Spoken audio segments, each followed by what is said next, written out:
ನ್ಯೂಸ್ಗೆ ಸ್ವಾಗತ. ಇದು ವೀರಶೈವ ಲಿಂಗಾಯತರ ಧ್ವನಿ. ಆತ್ಮೀಯ ಬಂಧುಗಳೇ, ಕಾರ್ತಿಕ ಮಾಸ ಬಂತೆಂದರೆ ಇಡೀ ರಾಜ್ಯದ ಎಲ್ಲ ದೇವಾಲಯಗಳಲ್ಲಿ ಪೂರ್ತಿ ತಿಂಗಳು ಕಾರ್ತಿಕೋತ್ಸವ, ದೀಪೋತ್ಸವ ನಡೆಯುತ್ತದೆ. ಅದರಲ್ಲೂ ಶಿವನ ದೇವಸ್ಥಾನ, ಶರಣರ ಆಲಯಗಳು ಸೋಮವಾರದಿಂದ ಶನಿವಾರದವರೆಗೂ ಸಂಜೆಯಾದರೆ ಸಾಕು ನೂರಾರು ದೀಪಗಳಿಂದ ಲಕ್ಷ ದೀಪೋತ್ಸವ ಆಚರಿಸುವ ಸಂಪ್ರದಾಯ ನಮ್ಮಲ್ಲಿದೆ. ದೀಪಗಳ ಆರಾಧನೆಯನ್ನು ಮಹಿಳೆಯರು, ಪುರುಷರು ಭೇದ ಭಾವವಿಲ್ಲದೆ ಆಚರಣೆ ಮಾಡುತ್ತಾರೆ. ಹಾಗೆಯೇ ಗುರು ಮರಳುಸಿದ್ದೇಶ್ವರ ಸ್ವಾಮಿಗೂ ಸಹ ಸಾವಿರಾರು ಭಕ್ತರುಗಳು ಸಹಸ್ರನಾಮಾವಳಿ, ಬಿಲ್ವಾರ್ಚನೆ, ಮಹಾಮಂಗಳಾರತಿ ನಡೆಸಿದರು. ಎಲ್ಲಿ ಅಂತೀರಾ? ಚಿಕ್ಕಮಗಳೂರು ಜಿಲ್ಲೆ ಕಡೂರು ತಾಲೂಕಿನ ಯಗಟಿಯ ಗಜ್ಜೆ ಮಾದಾಪುರ ಸುಕ್ಷೇತ್ರದಲ್ಲಿ ನೆಲೆಸಿರುವ ಗುರು ಮರಳುಸಿದ್ದೇಶ್ವರ ಸ್ವಾಮಿಯವರಿಗೆ ಕಾರ್ತಿಕ ದೀಪೋತ್ಸವ ಕಾರ್ಯಕ್ರಮ ನಡೆಯಿತು ಮತ್ತು ಗೌಡರ ವಂಶಸ್ಥರಿಂದ ಗಂಗಾ ಪೂಜೆ, ಕದಳಿ ಪೂಜೆ, ಗುಗ್ಗಳೋತ್ಸವವನ್ನು ಆಚರಿಸಲಾಯಿತು. ಗುರುಸಿದ್ದೇಶ್ವರ ಸ್ವಾಮಿ ಸೇವಾ ಸಮಿತಿಯಿಂದ ಈ ಎಲ್ಲ ಕಾರ್ಯಕ್ರಮಗಳು ಸುಗಮವಾಗಿ ನಡೆಯಿತು. ರಾಜಗೋಪುರ ಹಾಗೂ ಕಲ್ಯಾಣ ಮಂಟಪದ ಕಾಮಗಾರಿ ಎಗ್ಗಿಲ್ಲದೆ ನಡೆಯುತ್ತಿದೆ.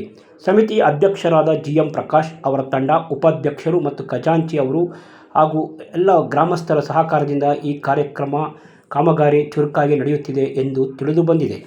ಈ ಒಂದು ಕಾರ್ಯಕ್ರಮದಲ್ಲಿ ಪ್ರತಿನಿತ್ಯ ಗುರು ಮರಳುಸಿದ್ದೇಶ್ವರ ಭಕ್ತರು ದೇವರ ಕೃಪೆಗೆ ಪಾತ್ರರಾಗಿ ಪ್ರತಿದಿನ ಪೂಜೆ ಪುನಸ್ಕಾರಗಳು ನೆರವೇರಿಸುತ್ತಾ ಬಂದಿರುವುದು ಐತಿಹಾಸಿಕ. ಗುರು ಮರಳುಸಿದ್ದೇಶ್ವರರವರ ಮಹಿಮೆಯ ಬಗ್ಗೆ ಮತ್ತೊಮ್ಮೆ ನಾವು ನಮ್ಮ ಚಾನಲ್ನಲ್ಲಿ ನಿಮ್ಮ ಮುಂದೆ ತಿಳಿಸಬಡಿಸುತ್ತೇವೆ. ಈ ಒಂದು ಕಾರ್ಯಕ್ರಮದ ವರದಿಯನ್ನು ಮಾಡಿರುವವರು NS ಮಹೇಶ್ವರಮೂರ್ತಿ ನಿಡುವಳ್ಳಿಯವರು. ನಮಸ್ಕಾರ. ಕಡೂರು ತಾಲೂಕು ಪಂಚಾಯತ್ ಹೋಗಿ ನಿಡುವಳ್ಳಿ ಗ್ರಾಮದಲ್ಲಿ ಬಸವಲಿಂಗಯ್ಯ ಮತ್ತು ಸಿದ್ದಾಂಬಿಕೆ ಅವರ ದಂಪತಿಗಳ ಎರಡನೇ ಪುತ್ರರಾಗಿ ಇವರು ಜನಿಸಿದ್ದು. ಲೋಕ ಕಲ್ಯಾಣ ಸಂಚಾರಕ್ಕಾಗಿ ಇವರು 650 ವರ್ಷಗಳ ಹಿಂದೆ ನಮ್ಮ ಈ ಪುಣ್ಯಕ್ಷೇತ್ರಗಳಿಗೆ ಭೇಟಿ ನೀಡಿರ್ತಾರೆ. ಅವರು ಪ್ರತಿಯೊಂದು ಕ್ಷೇತ್ರದ ಸಂಚಾರ ಮಾಡಿದ್ರಲ್ಲಿ ತುಂಬ ಪವಾಡಗಳನ್ನ ಮಾಡಿರ್ತಾರೆ, ಸೃಷ್ಟಿ ಮಾಡಿರ್ತಾರೆ. ತುಂಬ ಪವಾಡಗಳನ್ನ ಮಾಡಿ ಕೊನೆಗೆ ಅವರು ಮಾದಾಪುರ, ಮತ್ತೆ ಈ ಕಡೆ ಚಿಕ್ಕನಾಯಕಲ್ಲಿ, ಈ ಕಡೆ ಪ್ರತಿಯೊಂದು ಸಂಚಾರ ಮಾಡಿ ಕೊನೆಯಲ್ಲಿ ಕುಪ್ಪೂರು ಅಂತೇಳಿ ಅಲ್ಲಿ ಜೀವಂತ ಸಮಾಧಿಯಾಗಿ ತುಮಕೂರು ಜಿಲ್ಲೆ ಚಿಕ್ಕನಾಯಕಲ್ಲಿ ತಾಲೂಕು ಕುಪ್ಪೂರಿನಲ್ಲಿ ಜೀವಂತವಾಗಿ ಸಮಾಧಿಯಾಗಿರ್ತಾರೆ.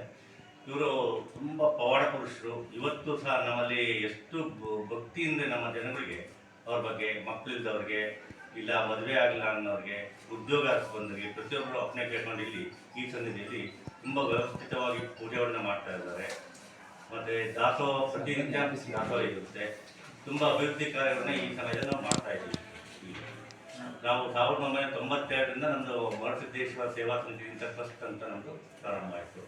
ಪ್ರಾರಂಭ ಆದಮೇಲೆ ನಾವು ಈಗ 2021ರಿಂದ ನಮ್ಮ ಸಮಿತಿ ಫಾರ್ಮ್ ಆಯಿತು. GM ಪ್ರಕಾಶ್ ಅಂತ ನಾವು ಅಧ್ಯಕ್ಷರಾಗಿ, ಉಪಾಧ್ಯಕ್ಷರಾಗಿ ಸುರೇಶ್ ಗೌಡರು, ಖಜಾಂಚಿಯಾಗಿ ರಾಜ್ಕುಮಾರ್, ಕಾರ್ಯದರ್ಶಿಯಾಗಿ ನಟರಾಜು, ಹಿರಿಯರ ಶಿವಲಿಂಗ ಸ್ವಾಮಿ ಅವರು, ಹಿಂದಿನೆಲ್ಲ ಶೇಖರೇನವರು, ಪ್ರತಿಯೊಬ್ಬ ಸದಸ್ಯರು ಎಲ್ಲರೂ ಸುಮಾರು 21 ಸದಸ್ಯರ ಸಮ್ಮುಖದಲ್ಲಿ 20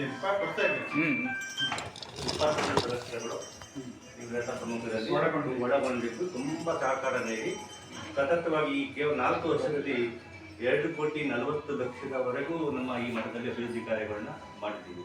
ಗೋಪುರನ, ಪ್ರಸಾದ ನಿಲಯ, ಕಲ್ಯಾಣ ಮಂಟಪನ ಪ್ರಾರಂಭಿಸಿದ್ದೀವಿ. ಮುಂದಿನ ಯೋಜನೆ ಈಗ ಮಾಡ್ತಾ ಇದ್ದಾರೆ. ಆಲ್ರೆಡಿ ಇಷ್ಟು ಕೆಲಸ ಮಾಡಿದ್ವಿ. ಮುಂದಿನ ಯೋಜನೆ ಇನ್ನು ಕಲ್ಯಾಣ ಮಂಟಪನ ಇನ್ನೂ 1 ಕೋಟಿ ವೆಚ್ಚದಲ್ಲಿ ಕಲ್ಯಾಣ ಮಂಟಪನ ಮತ್ತು ಗೋಪುರನ ಒಟ್ಟಿಗೆ ಉದ್ಘಾಟನೆ ಮಾಡಬೇಕು ಅಂತ ಸಂಕಲ್ಪ ಕೊಟ್ಟಿದ್ದೀವಿ.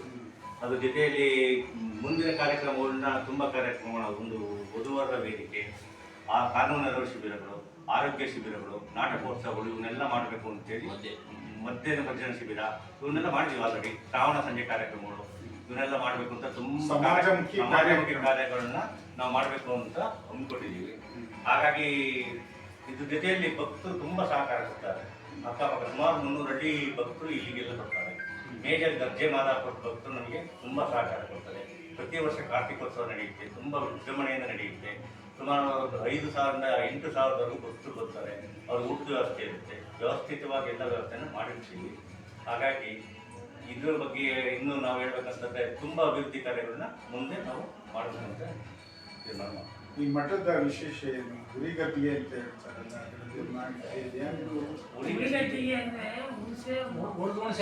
ಹುಣಸೆ ಪಕ್ಕನ ಚೆಲ್ಲಿರ್ತಾನೆ. ಅದು ಹುಣಸೆ ಮರ ಅದರ ಹಿನ್ನೆಲೆ ಏನಾದ್ರು ಪುರಾಣ ಗೊತ್ತಾ ನಿಮ್ಗೆ? ಪುರಾಣ ಅಂದ್ರೆ ಅಷ್ಟೇ ಗೊತ್ತು. ಇಲ್ಲಿ ಉರ್ದುಣಸೆ ಮಠ ಅಂತ ಇದಕ್ಕೆ ಹೆಸರು, ಒಪ್ಪುಣಸೆ ಅಂತ ಇಲ್ಲಿ ಹುಡುಗ ಹುಣಸೆ ತಕ್ಕನ್ನ ಹುಟ್ಟಿರೋದು ಉರ್ದುಣಸೆ ಮಠ ಅದೆಲ್ಲ ಇತ್ತು, ಈಗ ನಾವೆಲ್ಲ ನೋಡಿದ್ವವ. ಅವು ಫಸಲು ಬಿಡ್ತಾ ಇತ್ತು, ಒಳಗೆ ಬೀಜ ಮಾತ್ರ ಉಳ್ಕ ಇದತ್ತು ಸುಟ್ಟದಂಗಿರೋದು, ಚೆನ್ನಾಗಿರೋದು. ಆ ಥರ ನಾವು ಅವರ ಪವಾಡ ಅವನು ಮುಗಿದ ಬೀಜನೇ ಚೆಲ್ಲಿದ್ರು ನಮಗೆ. ಅಷ್ಟು ಮಾತ್ರ ನಾವು ಆರೋಗ್ಯದಲ್ಲಿ ಯಾವ ಕೈ ಬಿಟ್ಟಲ್ಲ ಅವ. ನಮ್ದು ಅದಕ್ಕೆ ಏನೋ ಮಠದ ಇನ್ಯಾರಿದ್ದಾರೆ ಅವರೇ ಅವ್ರ ಪೂಜೆ ನಡೆಸ್ಕೊಂಡು ಅಭಿವೃದ್ಧಿ ಮಾಡ್ಕೊಂಡು ಹೋಗ್ತಾರೆ ಎಲ್ಲರಿಗೆ. ಅವರೇ ಇಲ್ಲಿ ಅರ್ಚಕಾಗಿ ಮತ್ತೆ ಗರ್ಜೆ ಮತ್ತು ಮಾದಾಪುರ ವಿಶೇಷವಾಗಿ ಸ್ವಾಮಿ ಯಾವಾಗ ಯಾವಾಗಿಂದ ಜನ ಭಕ್ತರು ಬರ್ತಾರೆ? ಎಲ್ಲ ಕಡೆಯಿಂದ ಬರ್ತಾರೆ ಭಕ್ತರು. ಸಾಮಾನ್ಯ 24 ಜನ ಬರ್ತಿರ್ತಾರೆ. ನಿತ್ಯ ದಾಸೋಹ ಬೆಳಗ್ಗೆ ಸ್ಟಾರ್ಟ್ ಆಗಿ 12ರಿಂದ 3 ಗಂಟೆ ಮಟ್ಟ ನಿತ್ಯ ದಾಸೋಹ ಹೋಗ್ತಾರೆ. ಪೂಜಾ ಕಾರ್ಯಕ್ರಮ 3 ಹೊತ್ತು ಇರುತ್ತೆ. ಅಮಾವಾಸ್ಯೆ ಇರುತ್ತೆ, 3 ಹೊತ್ತು ಪೂಜೆ ಆಗುತ್ತೆ. ಮಹಾಪೂಜೆ ಮಧ್ಯಾಹ್ನ ಸಾಗರ ಡೈಲಿ ಒಂದು ರುದ್ರಾಕ್ಷ ಕನಿಷ್ಠ ಅಂದ್ರೆ ಬೆಳಿಗ್ಗೆ 6 ಜನ ಮಾಡಿಸ್ಕೊಂಡ್ರೆ ಅದರಲ್ಲಿ ಮಧ್ಯಾಹ್ನ ಬಂದು ಮಾಡ್ಸೋಕ್ಕೂ ಅನುಮತಿ ಇದೆ. ಎಲ್ಲ ಕಾರ್ಯಕ್ರಮ ಇದೆ. ಅವನೊಂದು ಯಾವನ್ನೂ ಕೈ ಬಿಟ್ಟಲ್ಲಿ ಹೋಗ್ತೀವಿ ಅಮಾವಾಸ್ಯದ. ವಿಶೇಷ ಅಂದರೆ ಗರ್ಜೆ ಮತ್ತು ಮಾದಾಪುರಕ್ಕೆ ಸ್ವಾಮಿ ದೇವಸ್ಥಾನ. ಗರ್ಜೆಗೆ ಶ್ರಾವಣದಲ್ಲಿ, ಮಾದಾಪುರಕ್ಕೆ ದೀಪಾವಳಿ ಅಮಾವಾಸ್ಯೆ ಮುಂದೆ ದೇವ ಮಾಡಿಸುತ್ತೆ. ಇವು 2 ಊರಿಗೆ ಬಿಟ್ಟು ಇನ್ನೆಲ್ಲೂ ಹೋಗಲ್ಲ. ಪ್ರತಿ ವರ್ಷ ಪ್ರತಿ ವರ್ಷ ಕಾರ್ಯಕ್ರಮ ಅಂದ್ರೆ ಕಾರ್ತಿಕ ಮಾಸ. ಕರ್ತವ್ಯ ಇಲ್ಲಿ ಸಾವಿರಾರು ಜನ ಸೇರಿ ಸಂಜೆಯಿಂದ ದುಗ್ಲ 10ವರೆಗೆ ಹೊರಡುತ್ತೆ. ದುಗ್ಲ ಆದ್ಮೇಲೆ ಮಹಾಪೂಜೆ ಆದ್ಮೇಲೆ ದುಗ್ಲ ಹೊರಡುತ್ತೆ. ದುಗ್ಲ ಆದ ಅವನು ಸ್ವಾಮಿ ಸೇವೆ ಮಾಡಿದ್ಮೇಲೆ ಬಂದು ಭಕ್ತರಿಗೆಲ್ಲ ಊಟದ್ದೆಲ್ಲ ಪ್ರಸಾದ ಇರುತ್ತೆ. ಎಷ್ಟೇ 1000 ಜನ ಬಂದ್ಮೇಲೆ ಬೆಳಗ್ಗೆ ಮತ್ತು ಸುಮಾರು ಜನ ಬಂದು ಅವ್ರಿಗೂ ಮತ್ತೆ ತಿಂಡಿ ಪ್ರಸಾದ ಇರುತ್ತೆ. ಇಷ್ಟು ನಡೆಸ್ಕೊಂಡು ಈ ಕಮಿಟಿ ಒಳ್ಳೆ ಒಬ್ಬರದ್ದಾಗಿ ಇಲ್ಲಿ ಮಟ್ಟ ನಡೆದಿದೆ ಅಂತ ಹೇಳ್ತೀವಿ.